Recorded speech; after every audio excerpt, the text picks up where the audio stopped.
तो हमारी सोल्ट पे चर्चा हो रही थी है ना लास्ट टाइम। सोल्ट पे हमने कितने टाइप के देख लिए, सिंपल सोल्ट और फिर मिक्स सोल्ट,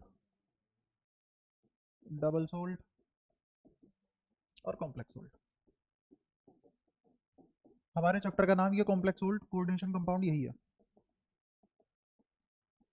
कोऑर्डिनेशन कंपाउंड या फिर कॉम्प्लेक्स कंपाउंड बोल लो, जो मर्जी तुम्हारी। ठीक है, कोऑर्डिनेशन को ही कॉम्प्लेक्स बोला जाता है और यहाँ सोल्ट को ही कंपाउंड बोला गया है। तो चैप्टर बना कोऑर्डिनेशन कंपाउंड। उससे पहले बट तुम्हें थोड़ा बहुत सोल्ट का क्या क्या पता होना चाहिए। सिंपल सोल्ट जिसमें एक ही टाइप का आयन हो, और कौन सा हो, इलेक्ट्रोनेगेटिविटी काफी अच्छी हो दोनों के बीच की। ठीक है, तो जैसे एग्जांपल NaCl, जैसे MgCl2। ठीक है, फिर ऐसे ही मिक्स सोल्ट में क्या होगा, एक से ज्यादा टाइप के आयन होंगे। इसमें सिर्फ एक ही टाइप का आयन था, इसमें एक से ज्यादा टाइप के आयन होंगे। तो एक से ज्यादा टाइप के आयन मतलब जैसे CaOCl2, NaNO3। ठीक है, ऐसे ही डबल सोल्ट क्या होता है, डबल सोल्ट होता है जब हम दो सिंपल सोल्ट को मिला दें और हीट करें टिल ड्राई, और जो बचेगा रेजिड्यू बचेगा, ये रेजिड्यू ही क्या होता है, डबल सोल्ट। ये रेजिड्यू ही क्या है, डबल सोल्ट। जैसे इसके कुछ कुछ एग्जांपल है, सारी एग्जांपल इंपॉर्टेंट है इसके। सबसे पहला पोटाश एलम, एक फिट करी। इसमें क्या होता है, एक डब्बा लेंगे हम, इसमें क्या क्या डाल देंगे, Al2SO4 थ्राइस डाल देंगे और इधर से K2SO4 डाल देंगे, ये H2O है। तो एक्वा सॉल्यूशन फॉर्म हो जाएगा इसका, एक्वा सॉल्यूशन फॉर्म हो जाएगा। इसको कर देंगे हीट, हीट करने के बाद एक रेजिड्यू बचेगा और ये रेजिड्यू ही क्या होगा, हीट करने पे ये रेजिड्यू बचेगा और ये रेजिड्यू ही क्या बन जाएगा अपना, पोटाश एलम। और क्या क्या होगा, ये होगा K2SO4, Al2SO4 थ्राइस और 24 मॉलिक्यूल पानी के। और इसी को क्या बोलते हैं, water of crystallisation. Water of crystallisation, क्योंकि क्रिस्टलीन फॉर्म में है ये वाटर, क्रिस्टलाइजेशन। ठीक है, और एग्जांपल क्या हो सकते हैं इसके,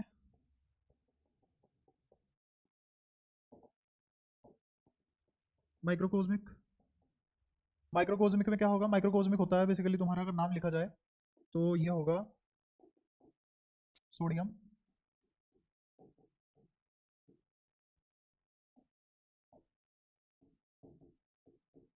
एमोनियम, हाइड्रोजन फॉस्फेट।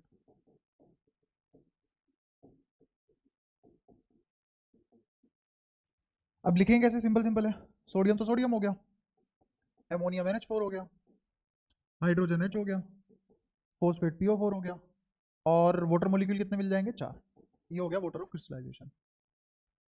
और ये क्या बन गया अपना, माइक्रोकोस्मिक। ठीक है, तीसरा एग्जांपल इसका क्या है, ये सब आ जाते हैं इसलिए बता रहा हूँ।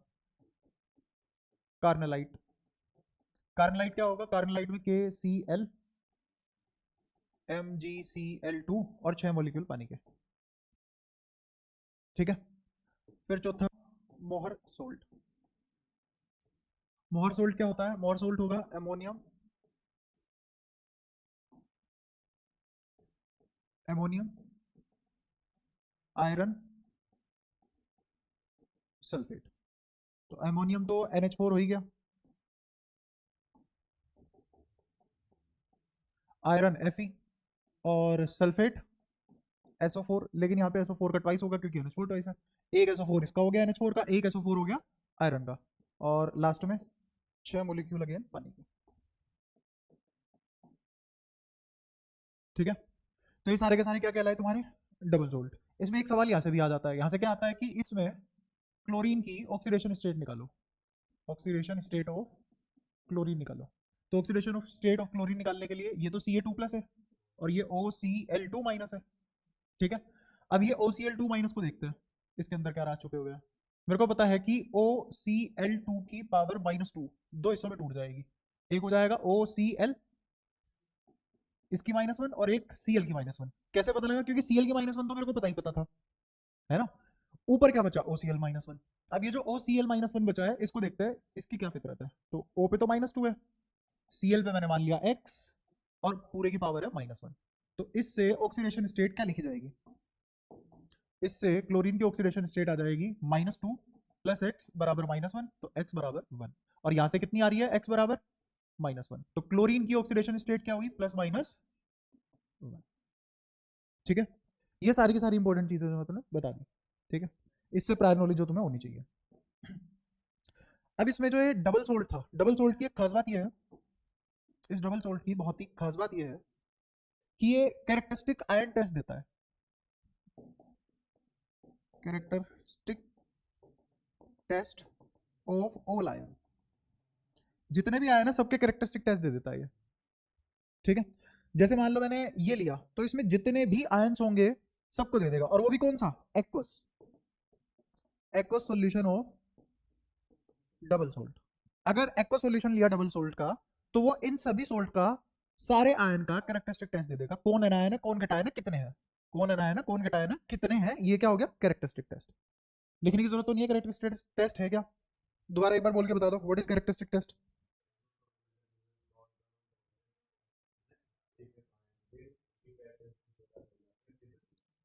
आयन है कि घटायन है ये पता लग जाता है, और कितने हैं, कितने आयन है, कितने घटायन है ये पता लग जाता है, और टोटल आयन कितने हैं वो तो पता लग ही जाएगा फिर।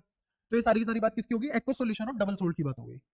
ठीक है, जैसे अगर इसकी बात करें तो मुझे क्या क्या मिल जाएगा यहाँ से, एक तो K प्लस मिल जाएगा, Cl- मिल जाएगा, Mg2+ मिल जाएगा, क्या सभी हो गए, तो ये हो गया कैरेक्टरिस्टिक टेस्ट। ठीक है, अब आते हैं कॉम्प्लेक्स सोल्ट। कॉम्प्लेक्स सोल्ट में कैरेक्टरिस्टिक टेस्ट नाम की कोई चीज नहीं होती, ये यहाँ नहीं होता और यहाँ होता है। ठीक है, अगर मैं इसका एक्वा सॉल्यूशन ले लूं, तो भगवान जाने पता नहीं कौन सा आयन है, हो भी सकते हैं नहीं भी, आ भी सकता है टेस्ट, नहीं भी आ सकता। तो फिर कुछ ऐसे सॉल्ट एग्जिस्ट करने लग गए जिसमें मैं कैरेक्टरिस्टिक टेस्ट परफॉर्म ही नहीं कर सकता, मैं निकाल नहीं सकता कितने आयन है, कितने कैटायन है, या फिर कौन आयन है, कौन कैटायन है, मैं निकाल ही नहीं पाऊंगा, कभी कभी ऐसा होगा। तो ऐसे सॉल्ट तो कॉम्प्लेक्स ही होंगे ना, और कॉम्प्लेक्स क्यों होंगे, क्योंकि इनका स्ट्रक्चर भी थोड़ा उल्ट सुलट है, और यही इनऑर्गेनिक कंपाउंड होते हैं, यही क्या होते हैं, inorganic compound, real inorganic compound. ठीक है,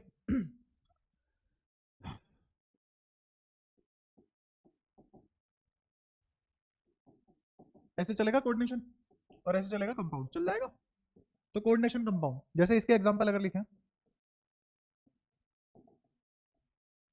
एग्जांपल जैसे मान लो मैंने ले लिया K4FeCN6। ठीक है, अब समझ रहे हैं, यहाँ पे कुछ जगह ब्रैकेट लगाऊंगा और फिर बताऊंगा उनके लिए क्या क्या हो रहा है। इस पूरे गोले को, इस पूरे गोले को बोलेंगे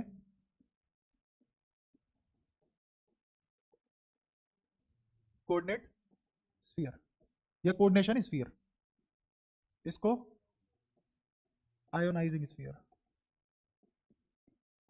काउंटर आयन क्यों बोलते हैं वो भी बताऊंगा जब नेमिंग करेंगे।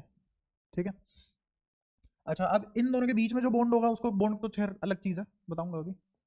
इसको बोलेंगे central metal ion, central metal ion. ठीक है, और ये होगा तुम्हारा लिगेंड।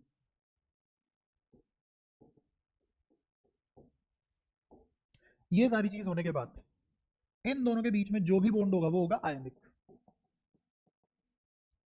क्या मैंने ये बताया इन दो मॉलिक्यूल के बीच में बॉन्ड, या मैंने ये बताया कि आयनाइजिंग स्फीयर और कोऑर्डिनेशन स्फीयर के बीच का बॉन्ड, हाँ इस वाले बॉन्ड की बात हो रही है।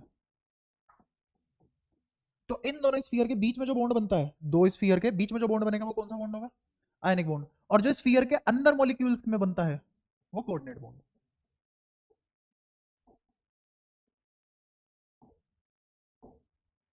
Coordinate bond. ठीक है, अगेन कोऑर्डिनेट बॉन्ड किस किस के बीच में बनेगा, with in sphere, with in sphere, कौन सा sphere, with in coordinate sphere. Coordinate sphere के जो भी अंदर जो भी बॉन्ड बनेगा कोऑर्डिनेट बॉन्ड बनेगा, लॉजिकल इनफ, कोई नाम में इतना खर्चा पानी नहीं है। फिर दूसरा, दो स्फीयर के बीच में जो बॉन्ड बनेगा वो आयनिक बॉन्ड बनेगा, क्योंकि ये दोनों आयन्स होंगे, क्योंकि ये दोनों आयन्स होंगे, तभी तो सोल्ट कहलाएंगे। बिना दो आयन के, कैटायन और आयन के, सोल्ट कैसे बनेगा, कितना भी कॉम्प्लेक्स हो है तो सोल्ट ही। तो बेसिक कैरेक्टरिस्टिक लूज नहीं होगी। अच्छा सोल्ट की डेफिनेशन बताई दी थी हमने, दो आयन्स होते हैं जिनके बीच की इलेक्ट्रोनेगेटिव सीरीज का डिफरेंस बहुत ज्यादा होता है। ठीक है, ठीक है, चलो ये भी बात सर की दिमाग में। अब ये कोऑर्डिनेट बॉन्ड क्या है, ये कोऑर्डिनेट बॉन्ड किसकी देन है, लोन पेयर की, लोन पेयर। लोन पेयर क्या होता है, हाँ, दो इलेक्ट्रॉन पड़े हुए जो बॉन्ड में हिस्सा नहीं ले रहे, बॉन्ड में हिस्सा नहीं ले रहे। ठीक है, अच्छा वैसे कहने को तो बहुत सारी चीजें बोली जा सकती है लोन पेयर में, बट उतना सब नहीं कर रहे हम। ठीक है, अभी तो लोन पेयर जितना तुम्हें समझ में आता है उससे काम चल जाएगा। ठीक है, तो ये जो लिगेंड है इसके पास लोन पेयर होते हैं, हैज लोन पेयर, ठीक है। तो ये क्या करता है, donate its lone pair to central metal ion, to central metal ion. ये बन गई डेफिनेशन। इसी को डेफिनेशन अगर बनाना तो मैं क्या लिखूंगा, आयन या molecule, ion molecule that donates its lone pair, that donate its lone pair to central metal ion is called ligand, is called ligand. तो ये लिगेंड की डेफिनेशन हो गई। और जो लिखा है मैंने समझ में भी आ रहा होगा तुम्हें, लोन पेयर इसी के पास है, डोनेट करेगा सेंट्रल मेटल आयन को, ठीक है। तो ये क्या कहलाएगा, लिगेंड। और ये जो लोन पेयर इसने डोनेट कर दे हैं तो इंटरेक्शन होगी ना, interaction due to donation of lone pair gives rises to coordinate bond. इसी बॉन्ड का नाम कोऑर्डिनेट बॉन्ड है। इसी इंटरेक्शन को क्या बोल दिया हमने, कोऑर्डिनेट बॉन्ड। यहां तक बताओ कोई दिक्कत, सारी बातें क्लियर है, बेसिक बेसिक क्लियर है। हाँ पूछ, उंगली खड़ी है तेरी, नहीं ऐसे कर रहा था तू, अगर चिड़िया उड़ तो नहीं खेल रहा होगा, डाउट ही होगा। यहां तक कोई परेशानी नहीं है, बढ़ सकते हैं आगे, ठीक है। फिर से आओ कुछ कुछ चीज देखते हैं। खेल सारा हमें पता लग गया है, लिगेंड और मेटल आयन का है फिलहाल तो। और मेटल भी कौन सा, central metal, central metal ion, ठीक है। असली खेल यही है समझने का, अगर तुम्हें ये समझ में आ गया बहुत कुछ हो जाएगा, ठीक है। तो इसका खेल समझते हैं। इन दोनों का खेल समझने के लिए एक टर्म आई, डेंटिसिटी, ठीक है। अब ये डेंटिसिटी क्या माजरा है, डेंटिसिटी का माजरा ये मान लो तुम, आयन मॉलिक्यूल, ये वो आयन और मॉलिक्यूल जिसके पास कितने नंबर ऑफ सिग्मा बॉन्ड है, या फिर ऐसे लिखो, क्यों इतना कॉम्प्लेक्स करना, number of sigma bond between. इसको तुम दो लाइन में लिखने की कैपेबिलिटी रखते हो क्या, लिखना तो ऐसे चाहिए, ज्यादा समझ में आता है। क्या है ये, नंबर ऑफ सिग्मा बॉन्ड है किसके बीच, लिगेंड और मेटल के बीच। लिगेंड बोले तो जो जिसके पास लोन पेयर है, जो डोनेट करेगा लोन पेयर, जिसके पास लोन पेयर है और डोनेट करेगा लोन पेयर।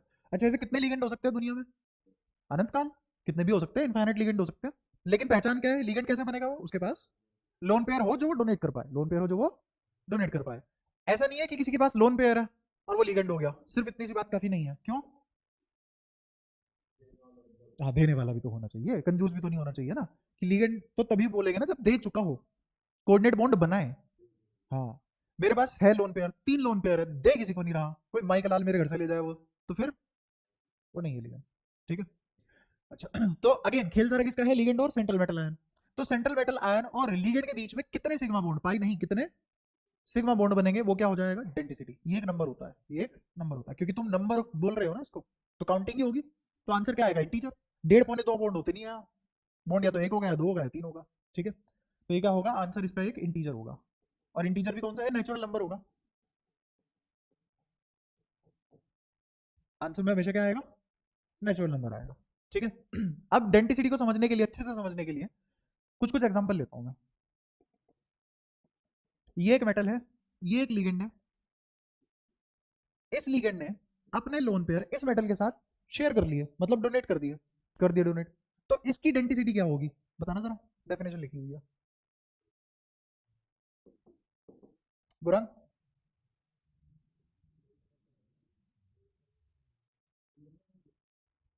इनके बीच में बॉन्ड बनेगा, वो बॉन्ड क्या कहलाएगा, सिग्मा पाई। पाई कैसे कहलाएगा यार, पाई तो इन डबल बॉन्ड में से एक बॉन्ड पाई होता है, एक सिग्मा होता है ना। और अगर ये बॉन्ड है तो दुनिया में कभी पाई हो ही नहीं सकता। तो ये कौन सा बॉन्ड बनाएगा, सिग्मा ही तो बनाएगा, एक बनाएगा। तो डेंसिटी कितनी होगी, वन। काश इतना आसान होता है बट नहीं है ना। जैसे और एग्जांपल लेते हैं, लिगेंड 1, लिगेंड 2, इसने अपने लोन पेयर शो कर दिए, इसने अपने लोन पेयर शेयर कर दिए, इसने भी शेयर किया, इसने भी शेयर किया, दोनों ने अपने अपने लोन पेयर शेयर कर दिए इस मेटल आयन के साथ, सेंट्रल मेटल आयन के साथ, ठीक है। ये अलग लिगेंड है, ये अलग लिगेंड है, दोनों लिगेंड अलग अलग है। तो बताओ डेंसिटी क्या होगी, 2 सिग्मा बॉन्ड है, तो कितनी होगी डेंसिटी? 2। तो 2 लिखते ही गलत हो जाएगा, डेंसिटी 1 होगी। इसीलिए एग्जांपल के साथ ही समझ आएगा। अब मैं बताता हूं इसने क्या कहा, number of sigma bond between ligand and metal. अब यहां पे लिखो 1 एक टाइम पे एक का देखोगे। ये लिगेंड 1 की डेंसिटी, ऐसे नहीं है कि आयन की इस पूरे की कोई डेंसिटी नहीं होती। डेंसिटी किसकी होगी? इसकी होगी। इसकी अलग डेंसिटी होगी, इसकी भी डेंसिटी कितनी होगी? 1। इसकी भी डेंसिटी कितनी होगी? 1। डेंसिटी लिगेंड देता है। तो अगर दो लिगेंड हो गए अलग अलग तो दोनों की अलग अलग डेंसिटी आएगी ना, क्योंकि एक टाइम पे तुम एक लिगेंड देखते हो और उस एक लिगेंड के साथ एक टाइम पे एक ही मेटल आयन देखते हो। आई बात समझ में? अब डेफिनेशन तो ये, पैराग्राफ तो लिखोगे नहीं डेफिनेशन के चक्कर में, तो डेफिनेशन यही होगी, 1 1 भी मतलब आना इतने से चल जाएगा काम, बट एक्सप्लेनेशन में दे रहा हूँ। ठीक है, तो ये दूसरा एग्जाम्पल हो गया जहां पे मैंने तुम्हारे दिमाग को काउंटर करा, थोड़ा और अच्छा समझ में आया होगा तुम्हें डेंसिटी है क्या। डेंसिटी एक टाइम पे एक ही लिगेंड की देखी जाती है। नहीं, अभी और एग्जांपल दूंगा, पहले इतना समझ के मैंने क्या बोल रहा हूँ कि एक लिगेंड एक डेंसिटी देगा। डी बराबर वो 2 भी दे सकता है, 1 भी दे सकता है, 3 भी दे सकता है, लेकिन एक टाइम पे एक ही लिगेंड की डेंसिटी निकाली जा सकती है। एक टाइम पे एक ही लिगेंड की डेंसिटी निकाली जा सकती है, से मतलब कि एक ही लिखेंगे। ठीक है, समझ में आ रहा है? और एग्जांपल लो, यहीं पे अगर मैं बचता रहूंगा तो तुम और कंफ्यूज हो गए, इससे बढ़िया वेरिएशन दिखाई दूंगा, ज्यादा बेटर है।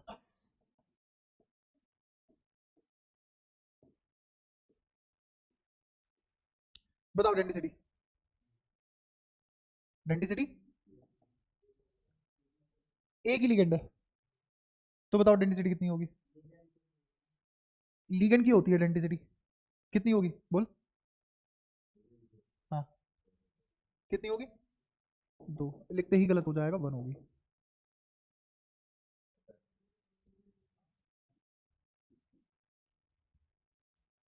एक टाइम पे एक ही मेटल आयन के साथ देखोगे। आया समझ?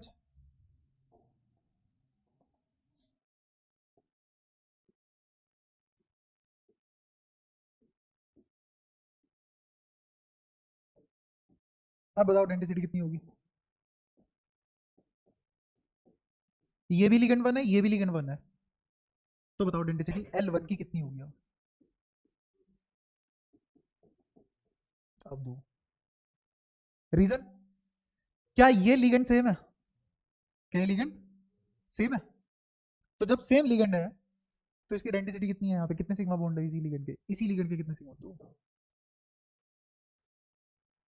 अब तुम कोई सी किताब पढ़ लो, किसी से ही पढ़ लो, पूरा यूट्यूब छान मारो, ऐसे लिगेंड कहीं नहीं है रिप्रेजेंटेशन, कंफ्यूज ही रहोगे लिगेंड में। तुम क्या याद करोगे? छूटते ही रट्टा मारना शुरू कर दोगे, लिगेंड कितने टाइप के होते हैं, खेल खत्म, ये पता ही नहीं है होता क्या है। अब एक और इसी में भी वेरिएशन दिखाता हूँ मैं, इसी में वेरिएशन दिखाता हूँ। अब इसको मैं दो तरीके से तुम्हारे सामने लिख सकता था, समझना। अभी भी ये बात पूरी सही नहीं है, 50% सही है। पूरी सही कैसे करेंगे?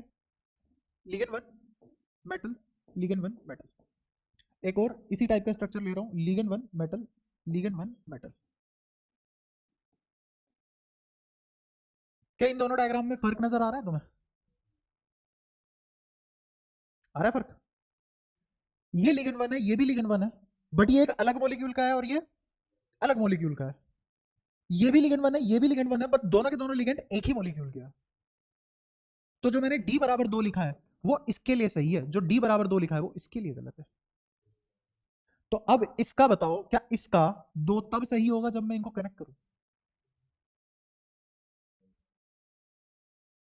कांग्रेचुलेशन, तुम्हें डेंसिटी पूरी आ चुकी है। इसका 1 होगा, लिगेंड 1 का कितना होगा? 1। एक टाइम पे एक का ही देख पाएंगे, और इसका भी कितना होगा? 1। हाँ हाँ, दोनों, हाँ दोनों एक एक लोन पेयर, इसने एक लोन पेयर, इसने एक लोन पेयर। इसका इसका बता डेंसिटी, और इसकी, तो दो लिगेंड है, दोनों की अलग अलग लिखेंगे ना। यहाँ पे भी देख, दो अलग अलग लिगेंड नहीं थे, कनेक्टेड थे, एक ही मॉलिक्यूल के दो लिगेंड है और सेम है, आइडेंटिकल है। ऐसे ही इसके। अच्छा, अब एक और डायग्राम ले लेता हूं, इसकी डेंसिटी बताऊं। इसका मतलब क्या है? क्या ये एक ही मॉलिक्यूल के हैं दो लिगेंड? बात समझ आई? अच्छा, लेकिन जैसे ही मैंने L1 L2 लिखा और उन दोनों को आपस में कनेक्ट कर दिया तो मॉलिक्यूल तो एक ही हो गया, और ये पूरा मॉलिक्यूल एक पेरेंट लिगेंड है, तो इसकी डेंसिटी कितनी हो जाएगी? तो वही भी इसकी डेंसिटी कितनी होगी? लिगेंड 1 की 1 और लिगेंड 2 की भी 1, ये है डेंसिटी। हाँ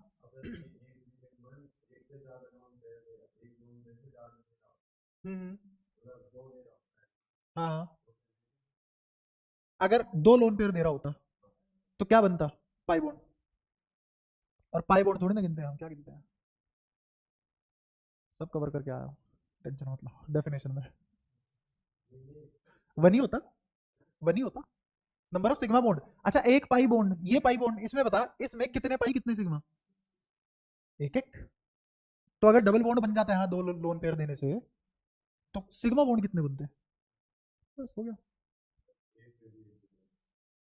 हाँ, एक पे एक बन रहा है मतलब। हाँ। अच्छा तुम्हें ये आज पहली बार पता लगा है क्या ये सब क्या चीज है? सिग्मा पाई फलाना है। तो बताओ डेंसिटी क्लियर? पक्का? ठीक है। अब मजे लेना डेंसिटी के। तुम जैसे इस वाले की डेंसिटी पूछोगे सबका आंसर दो ही आएगा, टेंशन मतलब। अच्छे खासे पढ़े लिखे भी डेंसिटी इसकी दो ही बता देते हैं। ठीक है। अब तुम्हें असलियत में पता है कि डेंसिटी क्या है, कैसे मेजर करते हैं। अब तुम्हें कोई कंफ्यूजन नहीं होगी, अब मैं तुम्हें टाइप पढ़ा सकता हूँ डेंसिटी के। ठीक है, अब डेंसिटी के टाइप कितने होंगे? तीन टाइप होंगे।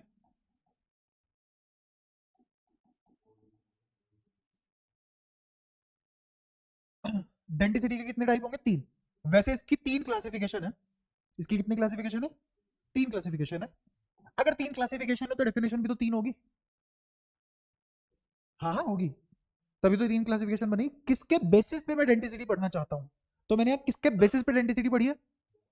लिगेंड और बॉन्ड, लिगेंड और बॉन्ड। ठीक है। ऐसी और बहुत अलग अलग तरीके से भी हम डेंसिटी पढ़ सकते हैं, बट हमारे सिलेबस में यही है। ठीक है। जहां पे वो पढ़ाई जाएगी वो सिलेबस अलग है। तो ऐसे तो बहुत कुछ है पढ़ने को। तो डेंसिटी हमारे इस सिलेबस के एक ही क्लासिफिकेशन है, बस ये एक ही टाइप की क्लासिफिकेशन है, अलग अलग टाइप की क्लासिफिकेशन नहीं है। ठीक है। अगर क्लासिफिकेशन का टाइप चेंज हो जाएगा तो डेंसिटी के भी टाइप चेंज हो जाएंगे। फिर ये बात ना भी बताता तो भी तुम्हारा पूरा घर बसता। ठीक है। तो अभी तो तुम ये मान के चलो कि डेंसिटी बस यही होती है तुम्हारी दुनिया में, और वो तीन तरीके की होती है, बस इतनी बात बहुत है तुम्हारे लिए। ठीक है। हाँ इसी में ही तीन तरीके की है। तो एक ही टाइप की क्लासिफिकेशन करते हैं। ठीक है। जैसे मैंने फोर्स पढ़ाया था ना, फोर्स की तीन तरीके की क्लासिफिकेशन होती है, और हर क्लासिफिकेशन में अलग अलग टाइप के फोर्स आते हैं। हाँ वही वही। इतने बजते हैं इतने बजते हैं, काम का एक नहीं और। हाँ तो पहला मोनोडेंटेट। अब डेंटेट अपने आप लगा लेना सबके आगे। ठीक है। पहला मोनोडेंटेट, दूसरा बाय या फिर डाई डेंटेट लगा लोगे डेंटेट, और ये पोली। ठीक है। अब एक और चीज है यहाँ पे ध्यान रखना, कभी भी अगर मेरा डी डी क्या है? Density number. कभी भी अगर मेरा डी वन से बड़ा हो जाता है तो एक रिंग बन जाती है, हमेशा रिंग बनती है। मेटल और लिगेंड की रिंग बनती है, क्लोज स्ट्रक्चर बनता है। मेटल और लिगेंड्स का एक क्लोज स्ट्रक्चर बनता है।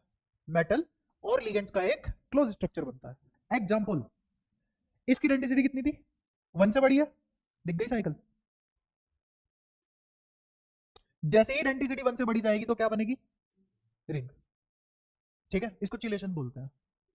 अब क्या करें, टर्म है तो है, पढ़नी पड़ती है। नाम क्या है इसका? चिलेशन।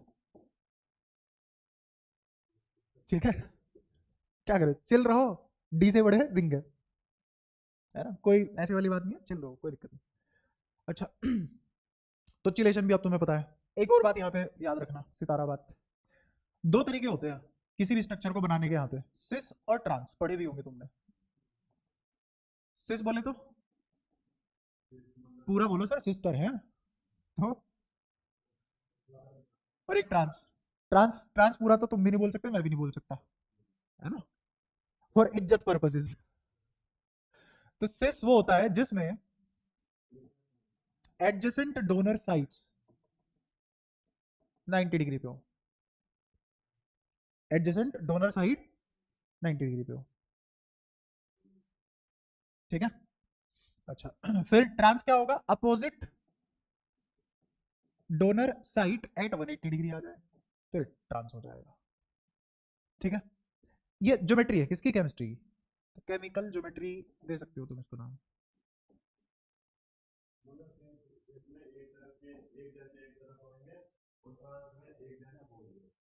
हाँ जैसे जैसे मैं एग्जांपल देता हूँ, जैसे मैंने कहा C C N H two N H two, ये लोन पेयर, ये लोन पेयर। अब ये कैसी साइट है, एडजेसेंट है ना, अपोजिट थोड़ी ना, एडजेसेंट है ना। अगर ये एडजेसेंट है तो ये पक्की बात है ये स्ट्रक्चर ऐसा होगा,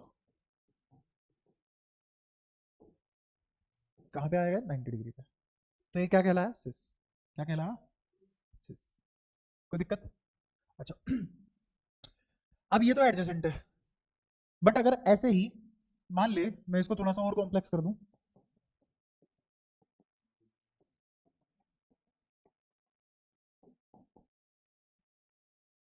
ये दोनों कैसे कहलाए एडजेसेंट, ये दोनों कैसे कहलाए एडजेसेंट, और ये दोनों कैसे कहलाए अपोजिट, और अगर ये अपोजिट होने के बाद 180 पे आ गए तो ट्रांस, और ये दोनों एडजेसेंट 90 पे आ गए तो,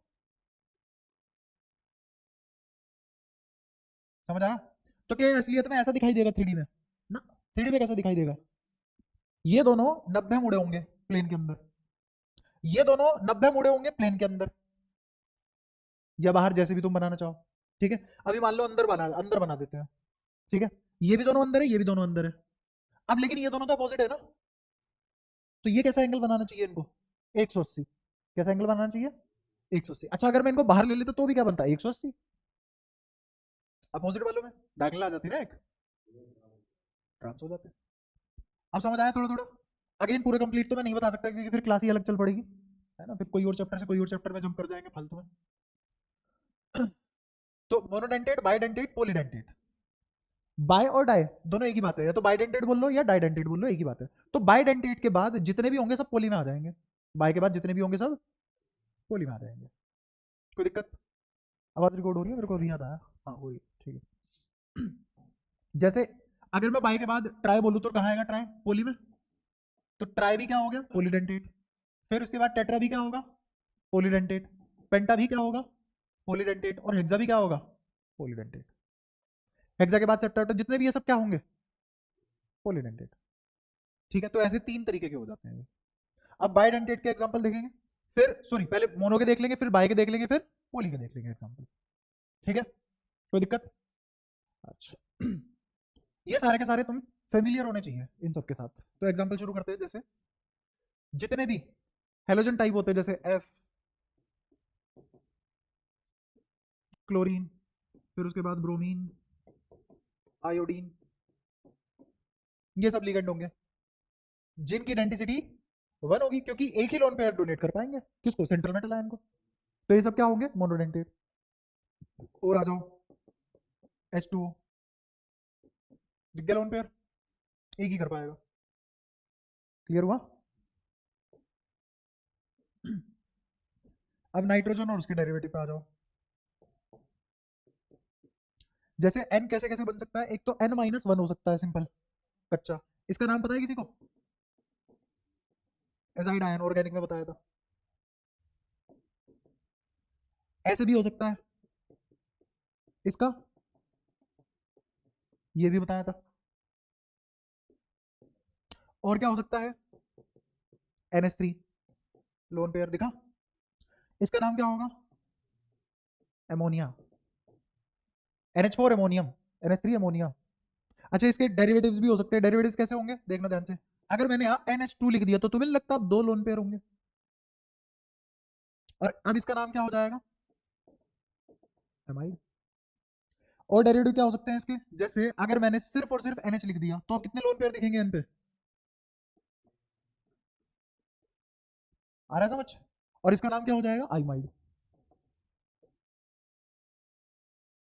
तो ये सब नाइट्रोजन डेरिवेटिव।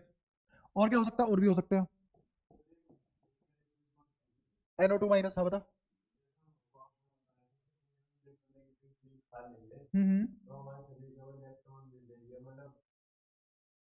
इलेक्ट्रोलाइट कॉम्प्लेक्स होंगे, हाँ बता। हाँ एक लोन पेयर है। हाँ तो वो तो उसके ऊपर डिपेंड करता है ना कि सेंट्रल मेटल आयन इसको मिलेगा कि भी नहीं मिलेगा। हाँ पानी खूब पीते हैं तो पानी खून में मिलता है जाके? नहीं ना। तो आयरन कहाँ मिलेगा?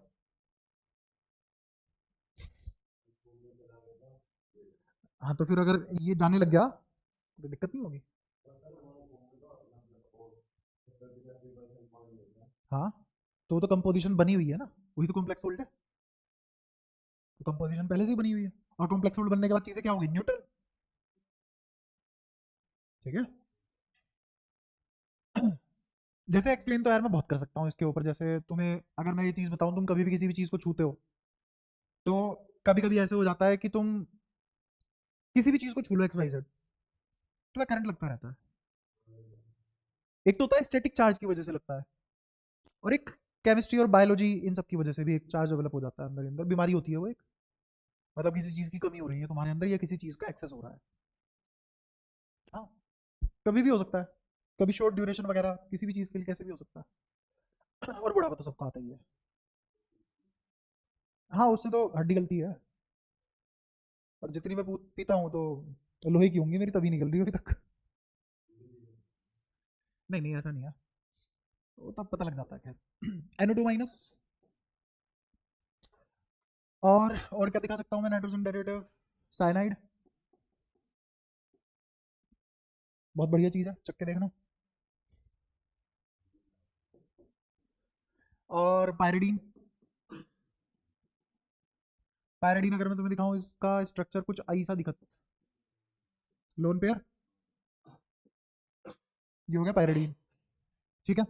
एक और बहुत बढ़िया एग्जांपल है इधर।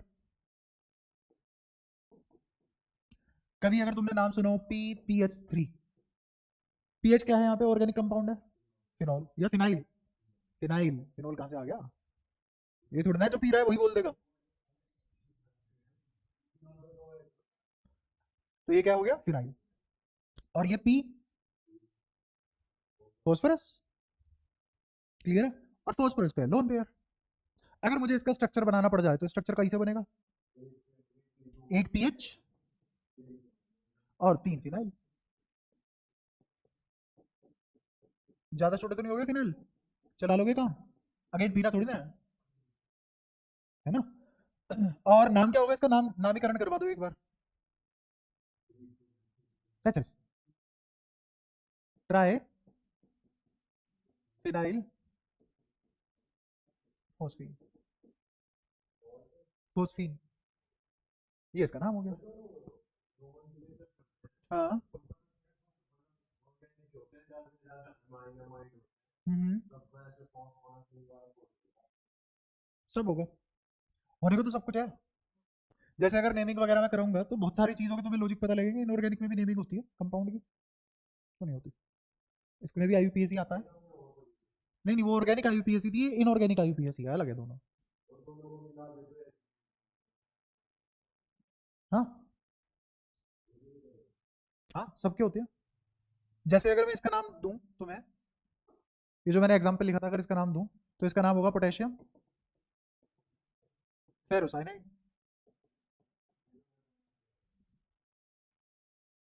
ठीक है।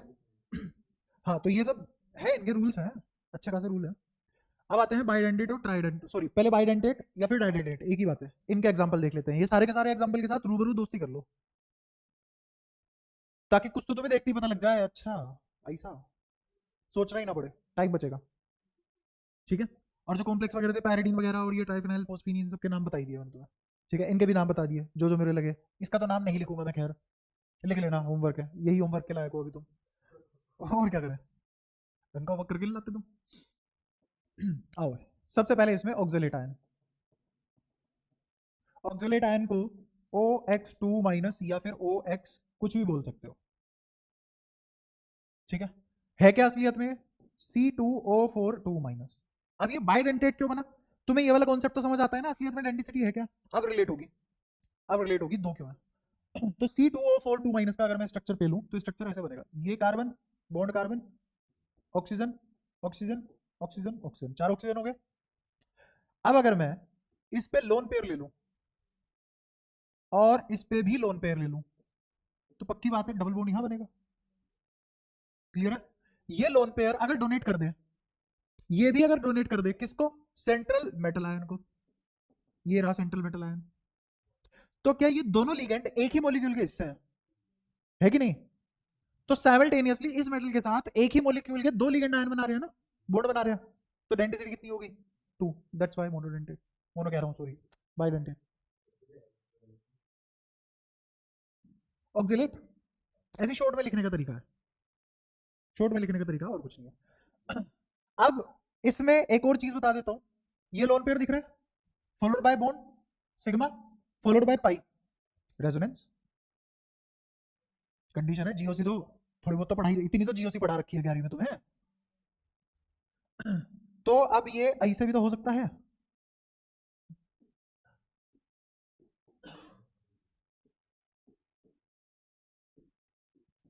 तो अब इधर से काम पूरा हो जाएगा, तो इधर से कर लो, इधर से कर लो, डेंसिटी कितनी आएगी? 2 ही आएगी। अच्छा तुम्हें रिंग बनती हुई दिखाई दी, चाहे इस साइड जुड़े चाहे इस साइड जुड़े, और लिख देता हूं, पता लगे तुम यही बना के आ जाओ पूरा का पूरा। मैंने एक ही डायग्राम में दो चीजें बता दी हैं, या तो तुम ये व्हाइट वाला बना के आओगे बस, और या फिर इधर येलो वाला बना के आओगे, क्योंकि किसी एक साइड ही तो अटैक करेगा, इधर ना दोनों तरफ अटैक कर लेगा। फिर तो कितनी हो जाएगी इसकी डेंसिटी? 4, जबकि है 2 का आदमी। ठीक है, तो समझ में आया, इधर भी बन सकता है इधर भी बन सकता है, बात एक ही पड़ेगी, किस साइड भी बन जाए तो हमें उसकी टेंशन नहीं लेनी। कोई दिक्कत? ठीक है। हाँ, एन, अरे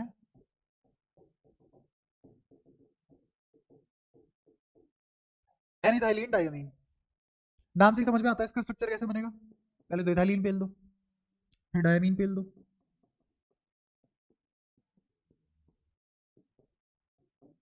क्या दो लोन पेयर दिख रहे हैं तुम्हें? क्या एक ही मॉलिक्यूल के दो लिगेंड ने एक मेटल बॉन्ड के साथ, एक मेटल सेंट्रल मेटल आयन के साथ दो बॉन्ड बना लिए, तो डेंसिटी 2 हो गई और दिख गई रिंग। क्या मैंने डायग्राम गलत बनाया? हाँ। क्या ये सिस बनेंगे? हाँ। तो क्या बेंड होंगे तभी तो इसके साथ स्ट्रक्चर बनाएंगे, तो असलियत में बेंड होके बनाएंगे, इसीलिए तो पढ़ाया ज्योमेट्री भी जरूरी है साथ के साथ, इसीलिए ज्योमेट्री बताता हुआ चल रहा हूँ। तो असलियत में स्ट्रक्चर कैसा बनेगा?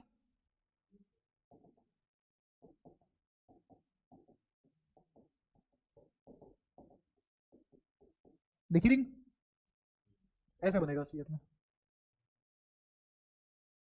अब तुमसे कोई पूछ रहा है कि बाइडेंटेट लिगेंड बताओ, तो लिगेंड में मेटल पेल के बता जाना मुंह फाड़ के।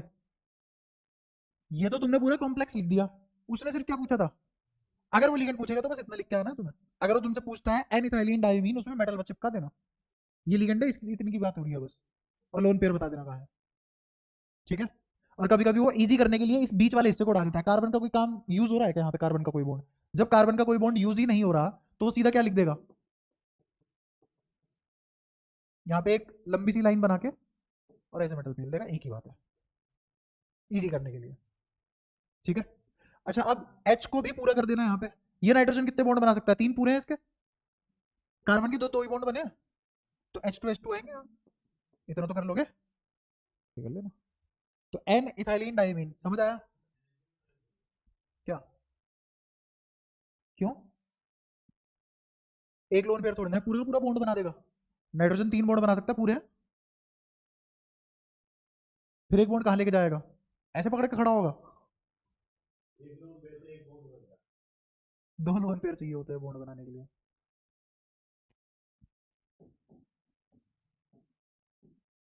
अब जाके बॉन्ड बनेगा। तो तुम्हारी तो केमिस्ट्री बहुत विकेट गिरे हुए हैं, लास्ट विकेट पे खेल रहे हो तुम, तो 9 गिरा के आए हो, जहां मर्जी बॉन्ड गिरा देते हो और जहां मर्जी बना देते हो। ये तो मैंने डे 1 पे ही बता दिया था, मैं शेप इसीलिए साथ के साथ बताते हुए चल रहा हूँ।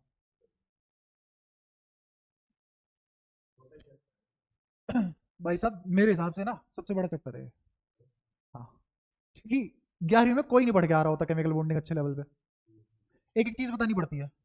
तो मैं लग रहा हूँ तेज चल रहे हैं जी, हाँ गोबर स्पीड है बिल्कुल।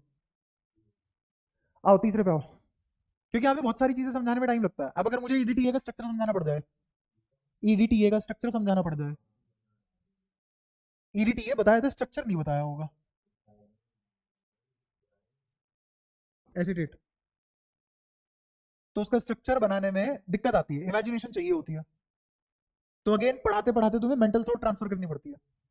हाँ, तो उससे समझ के देखियो एक बार स्ट्रक्चर समझ आता है कि नहीं, और जब मैं समझाऊंगा तब फर्क देखियो। तो अगर सही से एक्सप्लेन करना है तो टाइम लगता ही लगता है, क्योंकि बच्चा पढ़ा लिखा नहीं आता। अब तो मानते हो? नहीं पहले नहीं मानते थे बिल्कुल भी। तीसरा एग्जाम्पल देखो, तीसरा एग्जाम्पल ग्लाइसिनेट।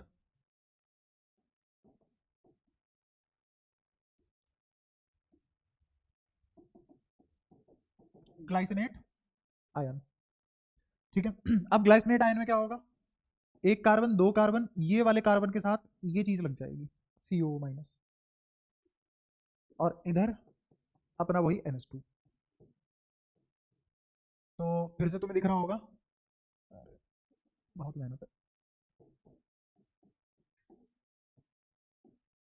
डेंसिटी दो और रिंग स्ट्रक्चर, अगेन का डायग्राम गलत है। हाँ, बट क्योंकि अभी मैं समझाने के लिए बना रहा हूँ तो सही है, समझने के बेसिस पे सही है, वैसे गलत है। क्यों? क्योंकि ये दोनों के दोनों से सेंस 90 डिग्री, तो ऐसा दिखेगा तुम्हें कुछ। आ रहा है समझ? DMG माइनस, DMG क्या है? डाई मिथाइल ग्लाइऑक्सीमेट आयन, ये नाम है इसका। अब इसका स्ट्रक्चर कैसे बनेगा? इसका स्ट्रक्चर ऐसे बनेगा, यहाँ बनाता हूँ, अगली स्लाइड यूज कर लेगा अगले के लिए। कार्बन कार्बन CH3 CH3, ठीक है। फिर दिख गया डाइमिथाइल, दिख गया तुम्हें? दो डाई मिथाइल। उसके बाद मुझे ग्लाइऑक्सीमेट बनाना है, तो ग्लाइऑक्सीमेट बनाने के लिए double bond N, double bond N, इस पे OH और इस पे O। अब ध्यान से देखना होगा क्या, नाइट्रोजन के पास लोन पेयर बचेगा, इसके पास लोन पेयर है, इसके पास लोन पेयर है, और इसके पास तो नेगेटिव साइन मतलब लोन पेयर।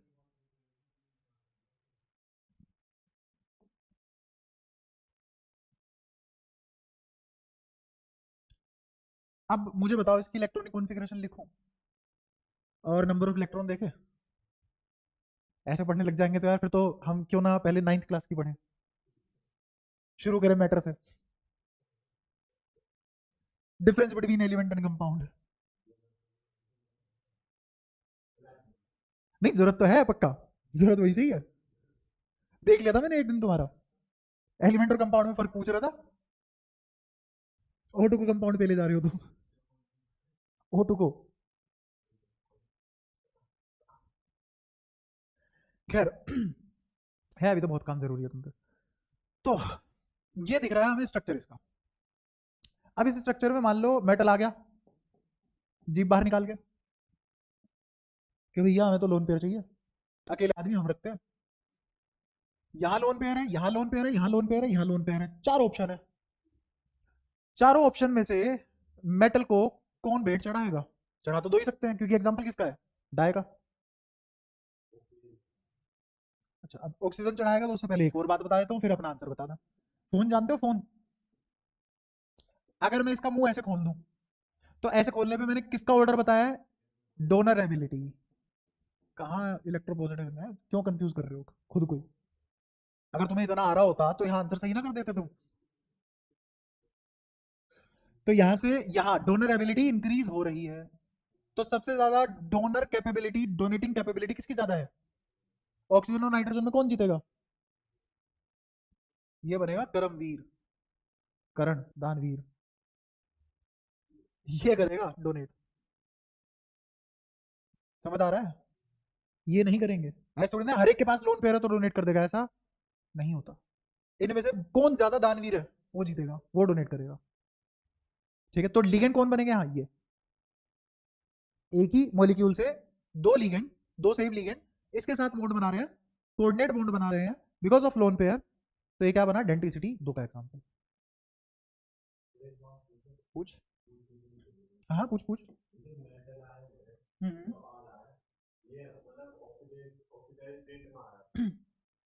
ये, हाँ हाँ, कहाँ छोड़ के आ रहा है, क्या छोड़ के आ रहा है, अरे बच्चे थोड़े ना है उसके, इलेक्ट्रॉन उसी के साथ है। अच्छा डी ब्लॉक पढ़ा है ना हमने, तो डी ब्लॉक में जनरल ऑक्सीडेशन स्टेट क्या होती है मेटल की, वहां तो नहीं पूछा कहाँ छोड़ के आ रहा है, तो यहाँ क्या हो रहा है ये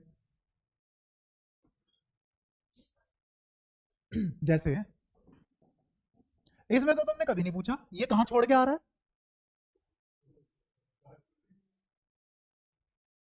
बोल। तो ये भी तो दे रहा है, अरे तभी तो बनेगा। अच्छा तुमने इनके बीच का बॉन्ड पेल दिया ना,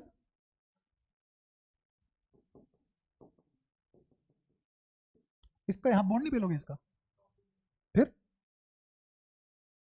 ये बात कहाँ से कहाँ छोड़ के आ रहा है, क्या छोड़ के आ रहा है ये बता,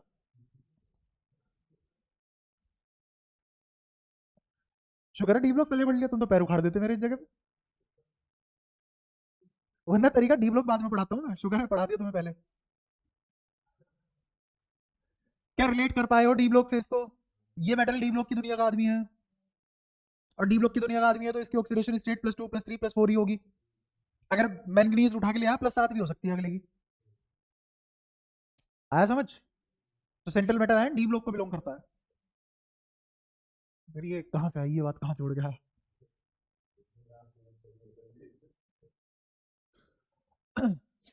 तो इसका स्ट्रक्चर समझ आ गया तुम्हें, तो चौथा एग्जांपल था डीएमजी, डाइमिथाइल ग्लाइओक्सिमेट आयन, स्ट्रक्चर समझ आ गया, ऐसा कोई मुश्किल नहीं है, रट्टे मारने वाली भी बात नहीं है, तुम्हें इतना तो आता ही है, लिखा हुआ है डाइमिथाइल और ये लिखा हुआ है ग्लाइओक्सिमेट, क्लियर है।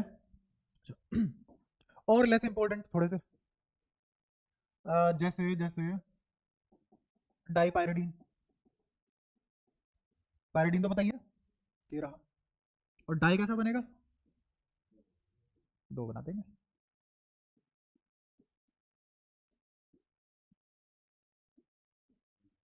यहाँ एन, यहाँ N, lone pair, lone pair metal,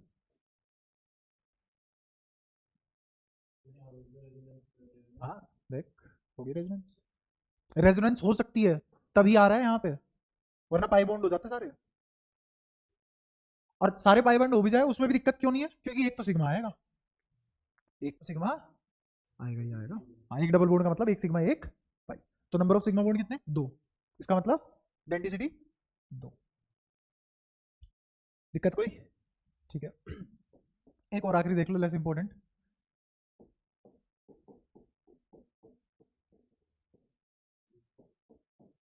ओ फिनेंथ्रीन, ओ फिनेंथ्रीन, इसका स्ट्रक्चर मजेदार है, इसको पढ़ाने में मजा तो आता बट बहुत ही ज्यादा कम इंपॉर्टेंट है, मुझे पता भी नहीं तुम्हारी किताब में है भी कि नहीं,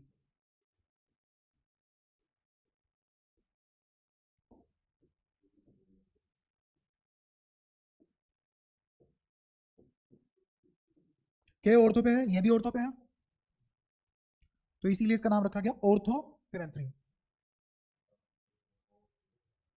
वो मतलब ओ आवाज नहीं लगा रहा ओ, ये नहीं हो, तो ये दोनों मेटल को पेल देंगे,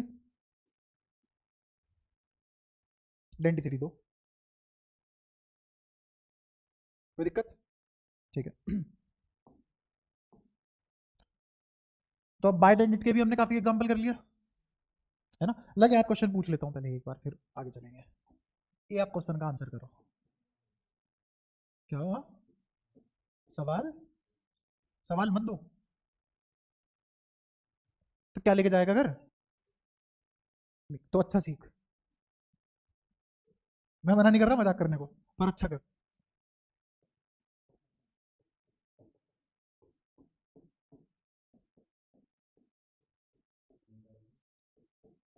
कुछ तो हो गई।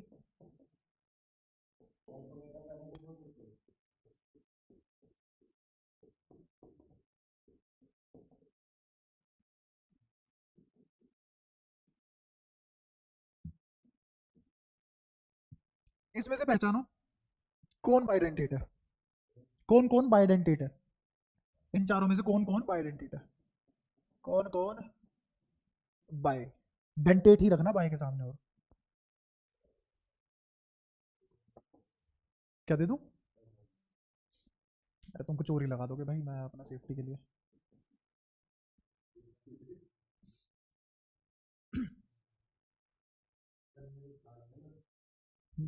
ख्यालों में मत दो आंसर, लॉजिक में दो। डी, इन चारों में से डी। तेरा आंसर क्या है? एक से ज्यादा भी सही हो सकते हैं, मल्टीपल करेक्ट हो सकता है। नहीं बताओ भाई होगा कि नहीं होगा, लॉजिक देना, तू अपना लॉजिक दियो। ओ एच पे माइनस होता है। हाँ तू बता, तेरा पहला क्यों आ रहा था? हम्म, तो ये इनमें क्या फफूंद लगी है? इनके पास भी तो वही होगा जो उसके पास है।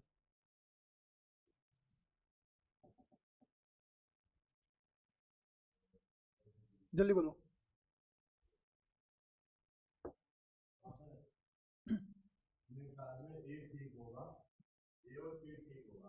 ए और, रुक जाओ इसको मार्कर चलाने से रोक देता हूँ।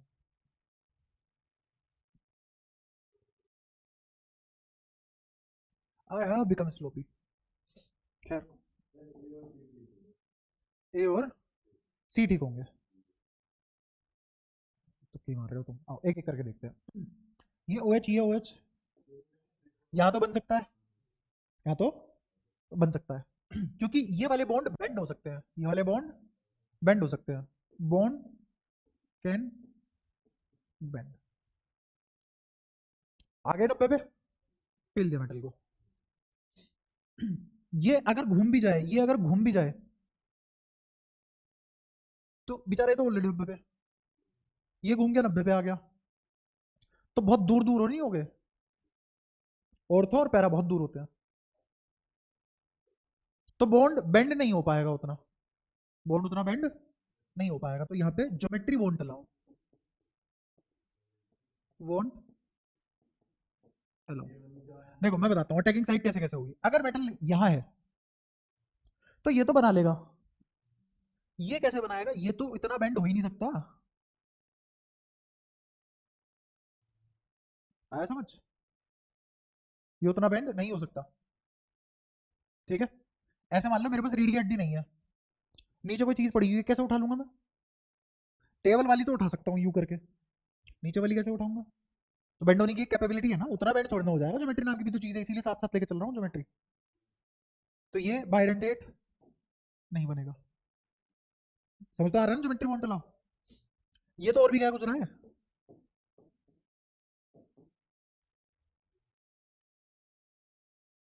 तो क्या बनेगा ये हद से हद? मोनो। एक मेटल के साथ तो पेल ही सकता है ना। देखिए एक मेटल इसने ले लिया, एक मेटल इसने ले लिया, तो बेशक मेटल आयन दो हो गए, डेंसिटी अब भी कितनी रहेगी? एक। कौन सा एग्जांपल पेल दिया हमने यहाँ उठा के, जो सीखा था ये वाला कहाँ गया? आई बात समझ? जिस टॉपिक को मत्थे पे टीके लगा के रटवाया जा रहा है, मैं उसमें भी लॉजिक दे रहा हूँ तुम्हें। ढूंढ पाओ कौन बाइडेंटिटी है और कौन। आया समझ? थोड़ा सा और आगे बढ़ते हैं। अगर तुम्हें ये दोनों समझ में आ गए, इसका बताओ इसमें क्या दिक्कत है? इसका स्ट्रक्चर बता देता हूँ मैं तुम्हें, ऐसा बनेगा।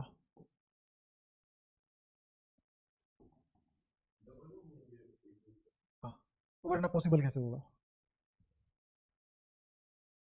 ठीक है, यहाँ आया मेटल भैया, सिग्मा और पाई, कौन स्ट्रॉन्ग होता है? पाई स्ट्रॉन्ग होता है, पाई ज्यादा स्ट्रॉन्ग होता है। तो अगर कोई बॉन्ड ज्यादा स्ट्रॉन्ग है तो वो ज्यादा रिजिड होगा, बेंड हो पाएगा क्या? तो इसकी और इसकी वजह से नो बेंडिंग पॉसिबल। और जब तक बेंडिंग पॉसिबल नहीं होगी तो ये सिस फॉर्मेशन में नहीं आएगा।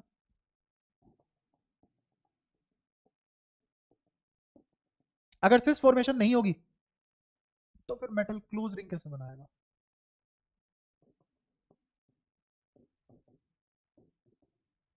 तो अगर क्लोज रिंग नहीं बनेगी तो डेंसिटी दो नहीं होगी। क्लियर? तो ये भी गया काम से, सिर्फ ए आंसर सही था। बताओ समझ आ रही है चीजें नहीं? क्लियर है? तो खुशी बनाओ। ट्राई टेट्रा पेंटा का कोई एग्जांपल नहीं है तुम्हारे सिलेबस में, सिर्फ एक एग्जांपल है हेक्सा का, और हेक्सा का एग्जांपल है EDTA-4। ठीक है, इसको भी देख लेते हैं क्या बना है EDTA-4। हाँ, इथाइल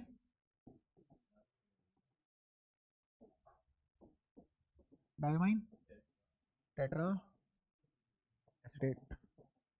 अच्छा, एसीटेट आयन के बारे में बताओ तुम्हें अगर। शाबाश। एसीटेट आयन किससे बनता है? CH3CO। एच हटा देते हो बस एक। ठीक है। तो स्ट्रक्चर बनाते हैं, अब इसका अगेन लिखने की जरूरत नहीं है, हमें पता है थोड़ा थोड़ा स्ट्रक्चर के बारे में, इतनी तो ऑर्गेनिक में पहले रखी है तुम्हारी अंडरस्टैंडिंग। समझ रहा हूँ। सबसे पहले इथाइल बनाते हैं, इथाइल तैयार। हाइड्रोजन बाद में भरेंगे, हाइड्रोजन बाद में भरते रहेंगे, क्योंकि हमें पता है हाइड्रोजन कहाँ कहाँ आ सकता है। डायमीन में लो, डायमीन अगेन हाइड्रोजन नहीं भर रहा मैं। और फिर क्या चाहिए? Tetra acetate. टेट्रा एसिडेट मतलब तो दो यहां आ सकते हैं, दो यहां आ सकते हैं, दो यहां, दो यहां, कोई दिक्कत? अब यहां एच आ सकता है क्या? यहां एच आ सकता है क्या? यहां, यहां। अच्छा, टोटल कितने एच हो गए? 12 और 4 16। टोटल कितने कार्बन हो गए? दो, दो 4, दो 6, दो 10।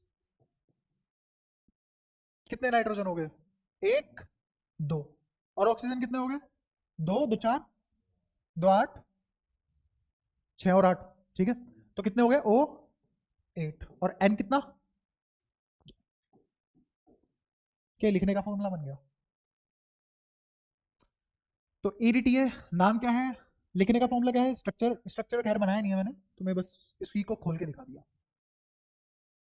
ठीक है। अच्छा, ये बनता कैसे है? ये बना के बता सकते हो? C bond C, double bond O minus. ठीक है, और H3 सिर्फ यहीं लग सकता है और कहीं। बताओ कोई दिक्कत यहाँ तक? क्लियर है सारी बातें? ठीक है। तो अगर इसकी जगह तुम्हें कोई ऐसे लिख के दे दे, इसी स्ट्रक्चर को कोई ऐसा बना के दे दे तुम्हें,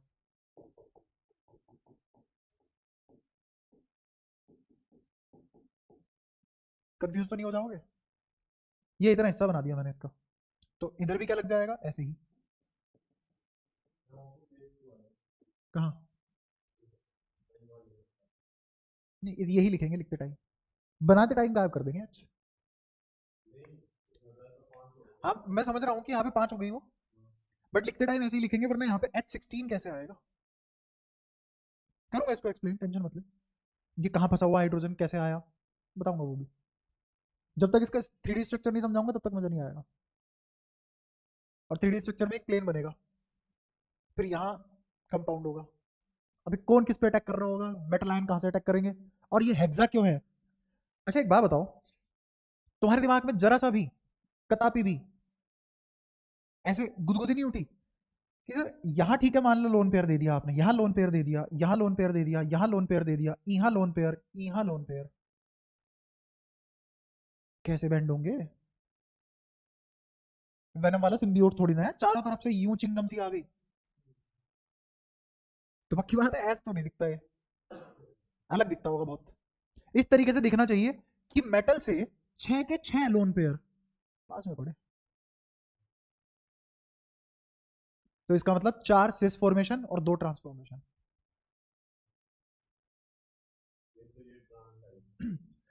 तो इसीलिए मैं यहाँ पे एच नहीं भर रहा अभी, अभी तो मैं बस तुम्हें बना के दिखा रहा हूँ कि बना हुआ कैसे दिख सकता है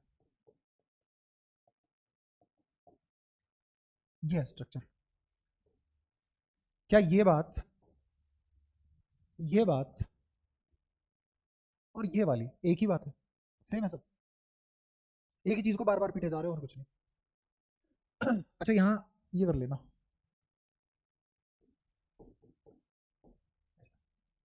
सीधा सी से थोड़ी ना कनेक्ट कर दोगे, फिर यहाँ पे एक एच नहीं लगाना पड़ता, गलत हो जाता सब। तो अब ठीक है, बोला भी नहीं कोई। क्या सोच रहे, किसके बारे में सोच लेता है? ये सोच रहा था, ये तो दिख रहा है, सोच कैसे रहा है?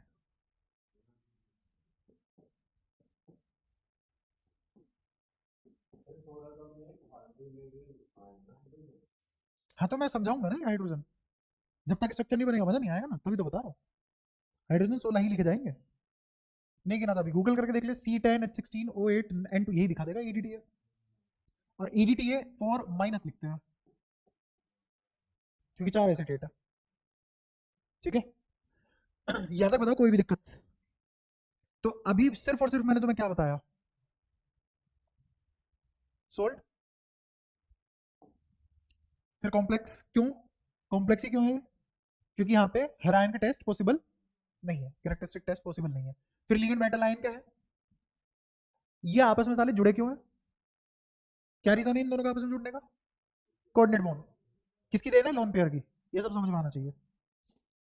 फिर उसके बाद डेंसिटी है क्या डिटेल में, फिर उसके बाद टाइप ऑफ डेंसिटी, और जो जो इंपॉर्टेंट एग्जांपल है जो तुम्हें दिमाग में छपे होने चाहिए टैटू की तरह, वो सारे के सारे एग्जांपल। ठीक है, यहाँ तक कोई दिक्कत? बहुत बढ़िया चीज छप रही है तेरे दिमाग में। अच्छा, अब तुम्हारा होमवर्क क्या रहेगा जो तुमसे नहीं होगा? ऑफ कोर्स होमवर्क ये रहेगा, इसका स्ट्रक्चर बनाने की कोशिश करोगे। Try to draw the structure of EDTA। उससे अलग समझाओगे कैसे कैसे उसके फन फैले हुए हैं और कैसे कैसे बॉन्ड बनेंगे, कैसे कैसे, उसको तो एक्सप्लेन नहीं कर पाएगा ना। हाँ, उसको तो एक्सप्लेन नहीं कर पाएगा। यहाँ एक्सप्लेन जब तुम करके लाओगे, बना के लाओगे, तो मैं एक्सप्लेनेशन पूछूंगा कैसे बना होगा ये, और मेटल किस किस के पास होगा, और कौन एडजेसेंट होगा और कौन अपोजिट होगा, कौन से कौन ट्रांस, ये सब पूछूंगा। ले देख ले, बना हुआ है ले। फिर उससे थोड़ा ना फर्क पड़ा, ऐसे तो मैं पढ़ा रहा हूँ वो भी लिखा हुआ है NCERT में, पढ़ लो। कौन मना कर रहा है? तुम वो पढ़ लोगे, उससे आगे की बातें मैं पढ़ा दूंगा, फिर मेरा काम आसान हो जाएगा, मजा भी आएगा पढ़ाने में कि चलो इतना तो आता ही है। अभी तो तुम्हें लग रहा था एक लोन पे एक बॉन्ड। ये तुम्हारा होमवर्क रहा, और होमवर्क भूला मत करा करो। होमवर्क चाहे ज्यादा हो चाहे कम हो, दुनिया में सब कुछ छोड़ दो, पर होमवर्क जरूर करो। ठीक है, ये सारा कंठस्थ होना चाहिए। अगर तुम्हें ये सब बहुत अच्छे से आता है तो फिर लीगेंड पे कुछ और अनोखी बातें बताऊंगा, फिर उसके बाद हम कहाँ जंप कर जाएंगे? IUPAC में। क्योंकि अगर मैंने वो सब बातें भी बताई तो IUPAC इतनी बढ़िया रिलेट होगी, मजा आ जाएगा तुम्हें।